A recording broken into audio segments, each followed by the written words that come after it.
Hello cricket station viewers எல்லாருக்கும் வணக்கம். நான் உங்க சஞ்சீவ், எங்களோட ரிச்சார்ஜ் இருக்காரு. இன்னைக்கு செகண்ட் T20 இந்தியா ஜெயிச்சிருக்காங்க இங்கிலாண்டோட நம்ம சேப்பாக்கில். ரிச்சார்ஜ், ஃபர்ஸ்ட் பிளேயிங் கண்டிஷன்ஸ் எப்படி இருந்தது இன்னைக்கு மேட்ச்ல? அப்புறம் இந்தியா 2 சேஞ்சஸோட போனாங்க. இந்தியாவோட 11 போனது கரெக்டா சொல்லுங்க கேட்போம். இன்னைக்கு வந்து ஒரு சேப்பாக்கத்தில் வந்து ஒரு பிளாக் சாயில் விக்கெட் தான் கொடுத்துருந்தாங்க. நெக்ஸ்ட் வந்து பார்த்தீங்கன்னா டியூ ஒன்றும் பெருசாக வரல. ஸோ இது ரொம்ப மேட்ச்சுக்கு வந்து நல்ல விஷயமா இருந்துச்சு. அடுத்து வந்து இவங்க பிளேயிங் லெவன்லாம் போனதெல்லாம் கூட பின்னாடி பேசலாம். இன்னைக்கு திலக் வர்மா ஒரு ஒரு ஒரு இன்னிங்ஸ் ஆடி காமிச்சிருக்காரு. அதை பற்றி நம்ம நிறைய பேச வேண்டியது இருக்குது. ஸோ நம்ம அதை பேசுவோம் ஃபர்ஸ்ட்டு. அதுலேருந்து இவங்க என்னென்ன சரியாக செஞ்சாங்க தப்பாக செஞ்சாங்கன்னு நிறைய விஷயங்களை நம்ம ஈஸியாக சொல்லிடலாம். கண்டிப்பாங்க. மேட்ச் டிஃபைனிங் இன்னிங்ஸ்ல ஒரு பக்கம் போயிட்டே இருக்கும்போது என்ன ஆடி இருக்காரு, நீங்க ஆரம்பிங்க, அவரை பத்தி நம்ம கேட்போம். திலக் வர்மாவுக்கு வந்து பார்த்தீங்கன்னா ஃபர்ஸ்ட் ஐபிஎல் சீசன் விளையாட வந்தப்ப சிஎஸ்கே கூட வந்து அவங்களுக்கு அந்த சீரீஸில் வந்து லாஸ்ட் மேட்ச். அந்த மேட்ச்ல ஒரு பேட்டிங் செய்ய ஒரு டஃப்பான விக்கெட்ல திலக் வர்மா வந்து ஒரு யங் திலக் வர்மா ஒரு 40+ ரன் அடிச்சு கடைசி வரைக்கும் நின்று மும்பையை ஜெயிக்க வைப்பார். நான் அப்போ எழுதியிருப்பேன், இந்த பையன் ரொம்ப சீக்கிரமா இந்தியாவுக்கு விளையாட போறான்ட்டு. அடுத்த சீசன்ல வந்து பாத்தீங்கன்னா மும்பை இந்தியன்ஸ் கேப்டன் ரோஹித் சர்மா வந்து சொன்னாரு, இந்த பையன் 3 ஃபார்மேட்டுக்குமே இந்தியாவுக்கு விளையாண்டாது ஆச்சரியப்படுற விஷயம் கிடையாது அப்படின்ற மாதிரி சொல்லியிருந்தாரு. அதுக்கு முக்கியமான காரணம் என்னன்னு பாத்தீங்கன்னா, பிளேயர்ஸ் எல்லாம் விளையாடுறாங்க, சாம்பியன் பிளேயர்ஸ் பொறுப்பெடுத்து விளையாடுறாங்கன்னு கிரிக்கெட்ல பொதுவா சொல்லுவாங்க. அந்த மாதிரி நீங்க ஒரு பொறுப்பை எடுத்துக்கிறப்ப என்ன ஆகுதுன்னா, நீங்க ஓனா ஒரு பிளானை கொண்டு வரணும்ல. நான் நிக்க போறேன், மேட்சை முடிக்க போறேன்னா உங்களுக்கு ஓனா ஒரு பிளான் வேணும். உங்களுக்கு ஓனா ஒரு பிளான் வேணும் அப்படின்னா அதை நீங்க தான் தயாரிக்கிறீங்கன்னா அதுக்கு ஒரு புத்திசாலித்தனம் வேணும். ஸோ இதெல்லாம் இருந்தா மட்டும்தான் உங்களால இதை எல்லாமே செய்ய முடியும். அவர்கிட்ட ஸ்கில் இருக்கு, புத்திசாலித்தனம் இருக்கு, அவரால் எல்லாமே செய்ய முடியும் அப்படிங்கிறது. இன்னைக்கு ஒண்ணுமே கிடையாது. டாப் ஆர்டர்ல இன்னைக்கு வந்தாரு. Actually Abhishek Sharma first out ஆனதுனால திலக் வர்மா உள்ள வந்தாரு. வந்ததும் ஆர்ச்சர்ல இருந்து மார்க்வுட் வரைக்கும் சும்மா பந்து சீருது 150ல. பையன் வந்து நான் முட்டி போட்டு கூட விளையாடுவோம்பா அப்படிங்கிற மாதிரிலாம் வந்து போனாரு. கிளிக் பண்ணாரு, ஸ்கோர் வந்துச்சு, எல்லாம் வந்துச்சு. கரெக்டா ஹர்திக் பாண்டியா அவுட் ஆனதும் நீங்க பாத்தீங்கன்னு வச்சுக்கோங்களேன், அப்படியே ஒரு கேமை ஸ்லோ பண்ணிக்கிட்டு அப்படியே வந்து வாஷிங்டன் சுந்தரம் அப்படியே முன்னாடி விடுவாரு.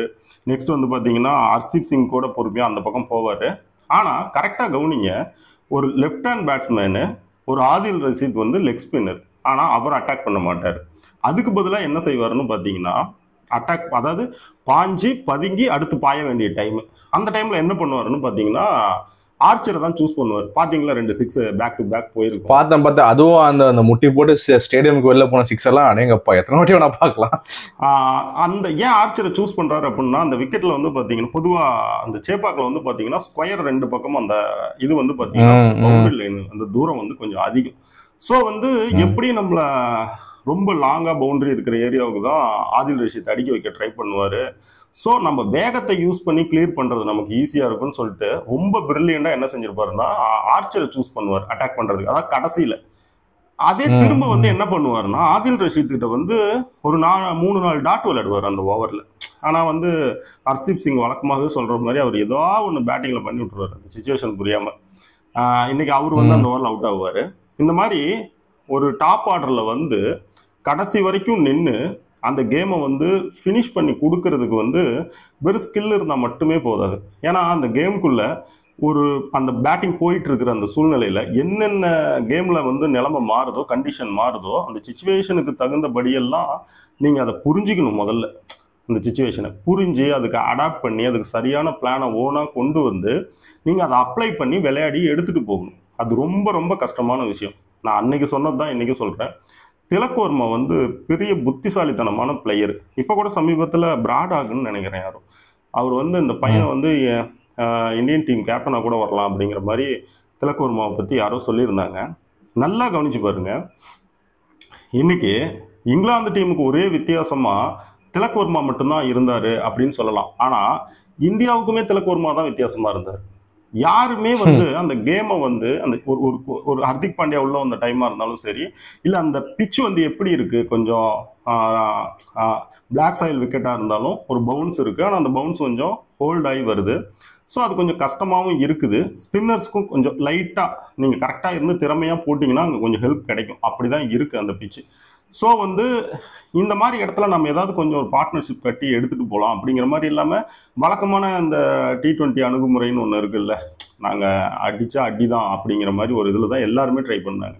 ஆனா திலக் வர்மா மட்டும்தான் அதுல சுதாரிச்சார். அவர் கூட வேற யாராவது சுதாரிச்சிருந்தா கூட ஈஸியா போயிருக்கும்ல அந்த இடத்துல இருந்து.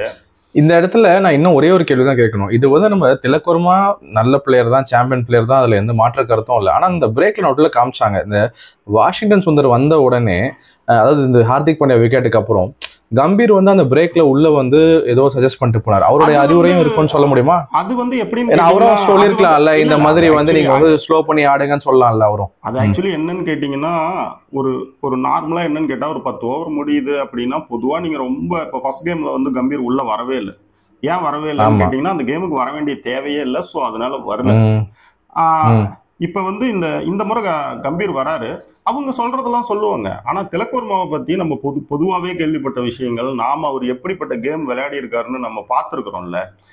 இது என்னமோ நாம மட்டும் கண்டுபிடிச்சு ஒரு பொறுப்பெடுத்து விளையாடக்கூடிய ஒரு பிளேயர், புத்திசாலி பிளேயர் எல்லாம் புதுசாலாம் சொல்லிட கிடையாது. நாம சொல்லியிருக்கிறோம், ஆரம்பத்திலேயே சொல்லியிருக்கோம். பட் வந்து பாத்தீங்கன்னா அது நிறைய பேர் சொல்லியிருக்காங்க.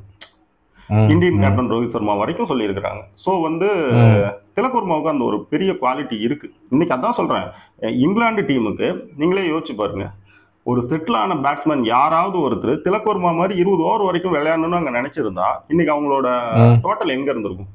குறைஞ்சபட்சம் கண்டிப்பா ஒரு 180 185 அந்த மாதிரியாவது போயிருக்கும்ல. ஒரு 20 ரன் அவங்க கூட வச்சிருப்பாங்க, ஈஸியா வின் பண்ணிருப்பாங்க.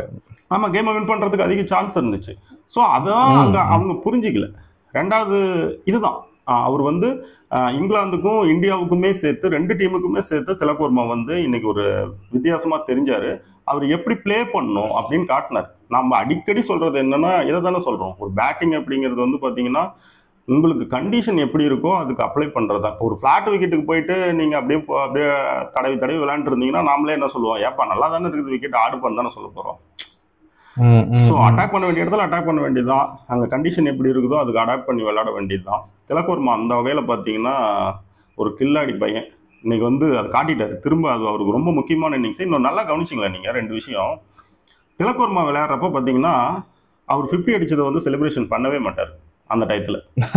ஏன்னா அந்த தம்பிக்கு தெரியும், நம்ம டீம் வந்து ரொம்ப டஃப்பான சுச்சுவேஷன்ல தான் இருக்கு, கேம் எப்படி வேணாலும் போகலாம், அதுல நாம போய் என்ன அப்படிங்கிற மாதிரி இருப்பாப்ல. நெக்ஸ்ட் வந்து மார்க்வுட் வந்து ஒரு நோபால் வந்து வாஷிங்டன் சுந்தர் கொடுத்ததுமே இங்க இருந்து அங்க போயிட்டு உடனே பேசிட்டு வருவாப்ல வாஷிங்டன் சுந்தர். அதாவது பேசி விளையாடுறது வந்து கிரிக்கெட்ல வந்து ரொம்ப ரொம்ப ஒரு இம்பார்ட்டன்டான விஷயம். ஒரு செட்டிலான பிளேயரு கொஞ்சம் உள்ள வந்திருக்கிற புது பிளேயர்கிட்ட பேசுறது பண்றது இதெல்லாம் வந்து ரொம்ப சகஜமாக்கும். அது பேட்டிங் பண்றப்ப ரொம்ப ஹெல்ப்பா இருக்கும். திலக் வர்மா அந்த மாதிரி தான், கூட விளையாடுறவங்களுக்கு போய் சொல்லுவாரு, பேசுவாரு. அவர் பேட்டிங் பண்றது, அவர் பண்ற வேலை எல்லாமே நீங்க பாத்தீங்கன்னா பையன் ஏதோ 10 வருஷமா விளையாடுறான் போல அப்படிங்கிற மாதிரி இருக்கும் உங்களுக்கு. அதான் இன்டர்நேஷனல் கிரிக்கெட் ஒரு 10 வருஷமா விளையாடுறான் போல அப்படின்ற மாதிரி இருக்கும். அந்த எக்ஸ்பீரியன்ஸ் நல்லாவே தெரியுதுங்க அவர்கிட்ட. இன்னைக்கு அதான் அவர் தான் இன்னைக்கு பெரிய வித்தியாசம், இந்த மேட்ச்லயே பெரிய வித்தியாசம். ஒரு எப்படின்னா ஒரு சந்தோஷமான முடிவு. அதாவது இந்தியா ஜெயிச்சதுக்குன்னு கிடையாது. நான் என்ன சொல்றேன்னா, ஒரு கேம் அப்படிதான் விளையாடணும்னு ஒருத்தர் விளையாடு காட்டுறப்ப அது நல்லா இருக்குல்ல பாக்குறது. ஆமா கண்டிப்பா. இதுல இன்னொரு விஷயம் நான் சொல்ல நினைக்கிறேன் என்னன்னா, நம்ம ப்ரிவியூ பண்ணோம்ல இந்த மேட்சை, அதுல வந்து பாத்தீங்கன்னா நம்ம தெளிவா சொன்னோம் 180 வந்து பார் ஸ்கோர். இப்ப நீங்க சொன்ன மாதிரி அந்த 20 ரன் இங்கிலாந்து எக்ஸ்ட்ரா அடிச்சிருந்தாங்கன்னா அது கேமை சேஞ்ச் பண்ணி விட்டுருக்கும். சோ 2 டீமுக்குமே வந்து திலக் வர்மா தான் ஒரு சேஞ்சரா இருக்காரு. இங்க ஒரு சின்ன விஷயம் நான் சொல்ல நினைக்கிறேன் திலக் வர்மா பத்தி. அவர் முத சீசன் வந்து ஐபிஎல் வரும்போது வந்து பாத்தீங்கன்னா பிட் போன 2 டீம் யாரு, சிஎஸ்கே, மும்பை தான்.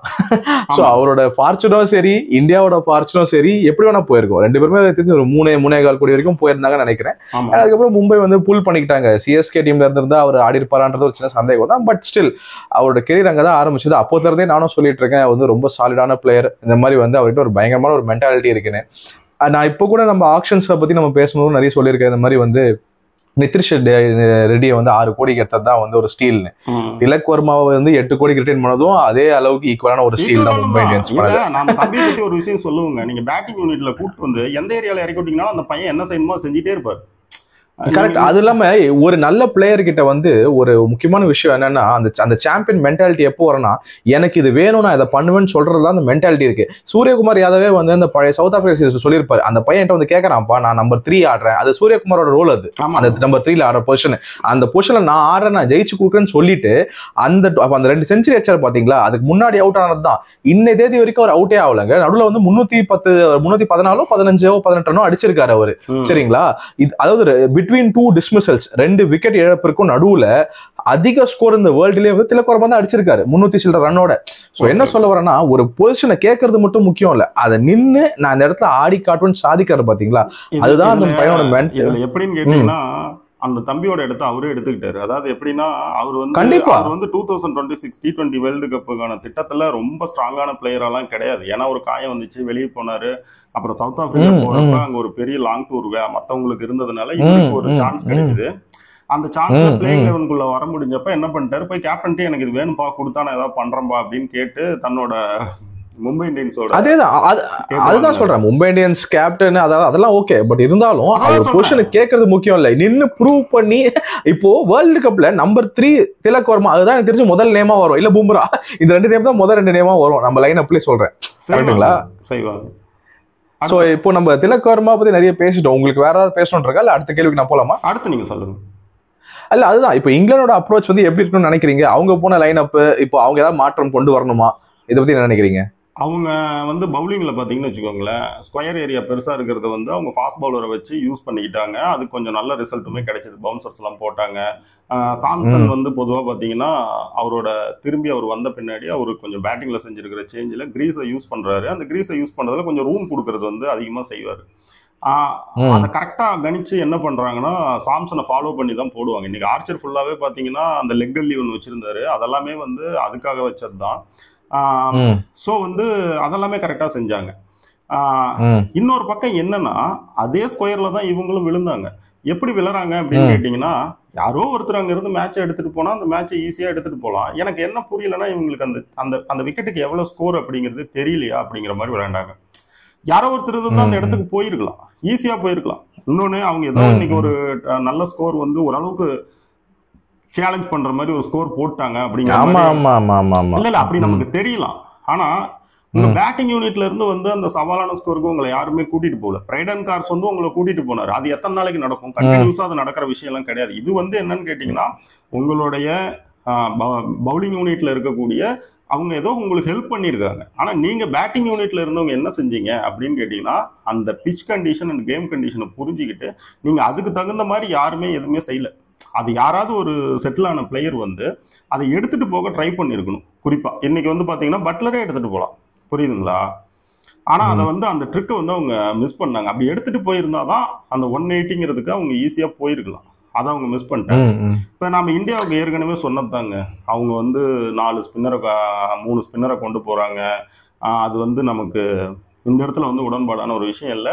சீக்கிரம் யாராவது ஒரு செகண்ட் சீமர் யாரையாவது கொண்டு வரணும். ஜெயிச்சாலுமே நமக்கு உடன்பாடு இல்லைன்னு தான் நம்ம சொல்றோம், புரியுதுங்களா? ஆமா, கண்டிப்பா கண்டிப்பா கண்டிப்பா. ஏன்னா நம்ம தோத்ததுக்கு அப்புறம் பேசுற மாதிரி இருக்க கூடாது. ஆமா, தோத்ததுக்கு அப்புறம் சொல்லக்கூடாது. நம்ம அப்பயே இருந்து சொல்றோம். இதுல என்ன ஒரு முக்கியமான விஷயம் கேட்டீங்கன்னா, சூரியகுமார் இன்னைக்கு பாத்தீங்கன்னா கம்பீர் 4வது ஸ்பின்னரையும் நீ கொண்டு வந்தாங்க, வாஷிங்டன் சுந்தரையும் கொண்டு வந்தாங்க. ஒன்னும் தப்பு இல்ல. ரிங்கு சிங்கு காயம், துருஜூரலை கொண்டு வந்தீங்க, ஓகே. உங்களுக்கு இன்னும் அந்த இடத்துல வந்து ஒரு எக்ஸ்ட்ரா பவுலர், ஒரு ஆல்ரவுண்டர் தேவைப்படுறாரு, ஸ்பின் ஆல்ரவுண்டர், ஓகே. அப்ப நீங்க என்ன செய்யுங்கன்னா, ரவி பிஸ்னாயை டிராப் பண்ணி ஒரு ஷமி விளையாட வைங்க. இன்னைக்கு அவங்களோட ஃபாஸ்ட் பவுலர் எஃபெக்டிவா தானே இதுல இருந்தாங்க, இல்லாம போகல. இன்னொன்னு நல்லா கவனிங்க, அவங்க வந்து இன்னைக்கு 10 பவுண்டரி அடிச்சிருந்தாங்க, ஆனா 9 சிக்ஸர் அடிச்சிருந்தாங்க. யாரு? இங்கிலாந்து. அதுக்கு ரொம்ப முக்கியமான காரணமே என்னன்னு கேட்டீங்கன்னா, நீங்க 5 ஸ்பின்னரை உள்ள ரொட்டேஷன் பண்ணதுதான், புரியுதுங்களா?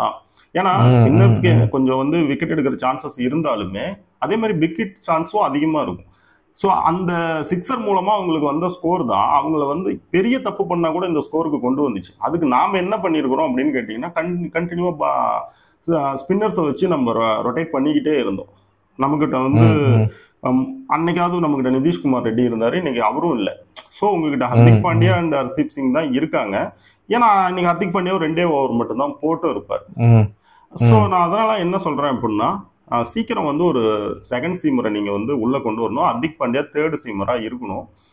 நீங்க பேட்டிங் யூனிட்லயே கூட யாரையாவது ஒருத்தரை டிராப் பண்ணி கூட விளையாண்டு பாருங்க. அதுமே ஒரு நாள் நடக்கிறதுக்கு வாய்ப்பு இருக்குல்ல. உங்களுக்கு 7 பேட்ஸ்மேன் வரைக்கும் போறது கூட ஒரு சான்ஸ் இருக்குல்ல. ஆனா இருந்தாலுமே நம்ம 2026 வேர்ல்டு கப்புக்கு இவங்க வந்து 3 ஸ்பின்னரு 8 வரைக்கும் பேட்டிங்ன்ற ஒரு ஐடியாவை வச்சு போவாங்கன்னு நான் உங்களுக்கு சொல்லியிருந்தேன்ல. அதுக்காக இவங்க ஒரு ஸ்பின் ஓரியன்டான பிச்சர்ஸை வாங்கி இந்த சீரீஸை விளையாடுறதுக்கு சான்ஸ் இருக்குங்க. அப்படிதான் போயிட்டு இருக்காங்க. ஏன்னா இந்தியா இலங்கை வேற வேர்ல்டு கப். ஸோ கண்டிப்பா வந்து கண்டிஷனை வந்து புரிஞ்சு இவங்க அப்படிதான் போறாங்க. இவங்க பிளான் தெளிவா இருக்கு, இப்படிதான் போகணும். அவங்க இப்படிதான் போறாங்க. ஸோ இன்னைக்கு இது வந்திருக்கு. என்னன்னா இப்பயுமே நம்ம திலக்குவர்மாவை பாராட்டுறது எதுக்குன்னா, நம்ம என்ன கிரிக்கெட் பார்க்க விரும்புறோம் அப்படிங்கிறதுக்கானது. இப்போ எனக்கு டாப் ஆர்டர்ல நின்று ஒரு அபிஷேக் சர்மா, ஒரு சஞ்சு சாம்சன் யாராவது எதை பத்தியும் கவலைப்படாம விளையாண்டு ஏதோ ஒரு 200 அப்படி கொண்டு வந்து நிறுத்துறாங்க அப்படின்னா அது பாக்குறப்ப நம்ம கைத்தட்ட தான் செய்வோம். ஏன்னா அவங்க ரோலே அதுதான். புரியுதுங்களா? அவங்க எதை பத்தியும் கவலைப்படாம போறதுக்கு தான் அங்க வராங்க. அவங்க அதுக்கு பின்னாடி அவங்களுக்கு ஏதாவது சக்சஸ் ஆகணும்னா, அதுக்கு அடுத்தடுத்து ஏதாவது விக்கெட் லூஸ் ஆகுதுன்னா நீங்க அந்த pitch condition and game situation இதை புரிஞ்சுக்கிட்டு நீங்க போகணும். கண்டினியூவா எப்படி போறீங்க அப்படிங்கறத இன்னைக்கு அது திலக்குவர்மா காட்டினார்ல. நல்லா கவனிங்க, டாப் ஆர்டர்ல வந்த ஒரு பையன் அட்டாக் பண்றான். ஒரு ஹர்திக் பாண்டியா அவுட் ஆனது கொஞ்சம் அப்படியே ஸ்லோ பண்றான். அதுக்கு அடுத்து நெக்ஸ்ட் வந்து பாத்தீங்கன்னா ஆர்ச்சரா ஆதில் ரஷீதான்னு பார்த்தா, நீங்க சொல்லுங்க, இன்னைக்கு இருக்கிற கிரிக்கெட்ல ஒரு லெஃப்ட் ஹேண்டர் T20 கிரிக்கெட் உங்களுக்கு ஒரு லெக் ஸ்பின்னர் இருக்கிறப்ப நீங்க ஆர்ச்சரை அட்டாக் பண்ண போவீங்களா இல்ல ஆதில் ரஷீத் அட்டாக் பண்ண போவீங்களா? ஆர்ச்சர் தான். ஆனா அந்த பையன் வந்து ஆர்ச்சரை தான் அட்டாக் பண்ணான். அதுதான் வந்து அதுதான் ஒரு பிரில்லியன்ட்னு சொல்றது. என்னன்னு கேட்டீங்கன்னா, ஸ்கொயர் பெருசா இருக்கு, என்ன நீங்க இழுப்பீங்க, லாங்கான ஏரியாவுக்கு அடிக்க வைக்கிறதுக்கு இழுப்பீங்க, எனக்கு வேணாம், அவருடைய ஃபாஸ்ட்டை யூஸ் பண்ணிக்கிறேன் அப்படின்னு சொல்லிட்டு அதை கரெக்டா செஞ்சும் காட்டினாப்ல. அதுதாங்க, ஒரு நல்ல பிளேயர் வந்து கேமை வந்து அனலைஸ் பண்றது மட்டும் இல்ல. இப்ப நீங்க சொல்ற மாதிரி நீங்க அதுதான் சொல்ல வரீங்கன்னு நினைக்கிறேன். அதாவது எந்தெந்த போலர் அட்டாக் பண்ணணும்னு கரெக்டா அந்த ஆப்போனன்ட்ஸை கரெக்டா பிக் பண்ணி சூஸ் பண்ணி நீங்க கேம் ஜெயிச்சு விட்டுருக்காங்க அந்த பையன். அதுல வந்து இன்னைக்கு ஒரு பினிஷருக்கு வந்து என்னன்னு கேட்டீங்கன்னா, இன்னும் யார் வந்து பவுலிங் வந்து இன்னும் எத்தனை பேர் பவுல் இன்னும் போட வேண்டியது இருக்கு, அவங்களுக்கு யாருக்கு எவ்வளவு ஓவர் இருக்கு, யார் அட்டாக் பண்ணா இந்த ரன் ரேட்டை போய் கரெக்டா அங்க பினிஷ் பண்ண முடியும் அப்படிங்கிறது வந்து ஒரு பினிஷருக்கு வந்து ரொம்ப தெரிஞ்சிருக்க வேண்டிய அவசியமான ஒரு விஷயம். ஆனா இந்த பையன் மேல டாப் ஆர்டர்ல விளையாடுற பையனுக்கு அது எல்லாமே தெரியும். புரியுதுங்களா?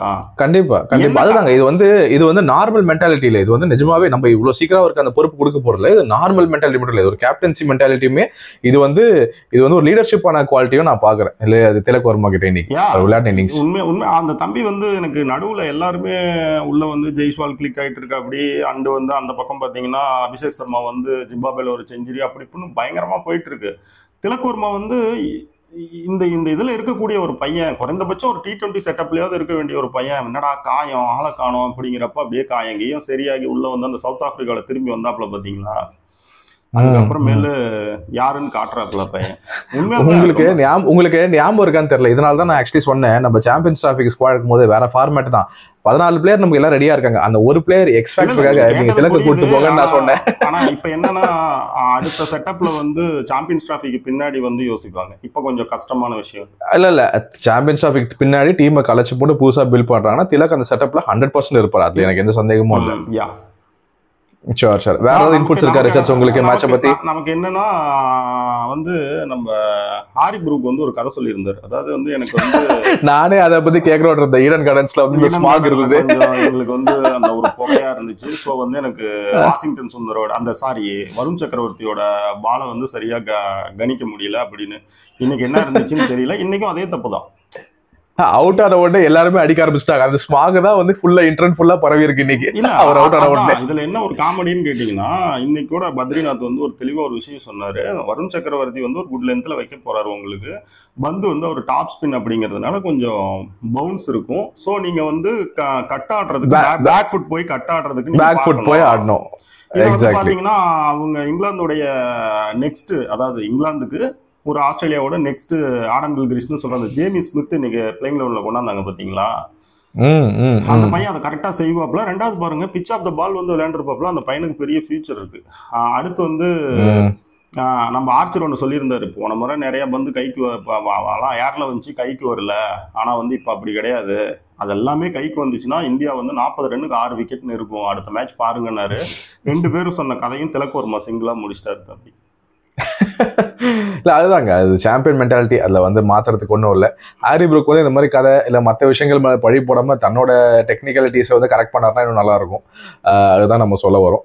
ஸோ எனிவே ரிச்சர்ட்ஸ், உங்க இன்புட்ஸ் எல்லாத்துக்கும் ரொம்ப நன்றி. உங்களுக்கு வேற ஏதாவது இருக்கா? எல்லாம் நம்ம இன்னைக்கு எபிசோட முடிச்சுக்கலாம், நிறைய பேசிட்டோம். என்ன பிளேயிங் லெவலில் யாரையாவது கொண்டு வரணும். இந்த இங்கிலாந்து வந்து அவங்களுடைய அணுகுமுறையை, ஸ்பின் விளையாடுற அணுகுமுறையை கொஞ்சம் மாத்திக்கணும். இன்னைக்கு கூட பவர் பிளேவில் நல்லா இருந்தால் அதுக்கு மேல மிடில் ஓவரில் விட்டாங்க. இன்னும் கொஞ்சம் அதில் கவனமாக விளையாடணும். Okay Richard, sure. அடுத்த மேட்ச் அவங்க என்ன பண்றாங்கன்னு பார்ப்போம். நம்மளும் அடுத்த மேட்ச்ல ப்ரிவியூ அனாலிசிஸ்ல சந்திப்போம். Thank you Richards. Thank you viewers. Thank you Sanju.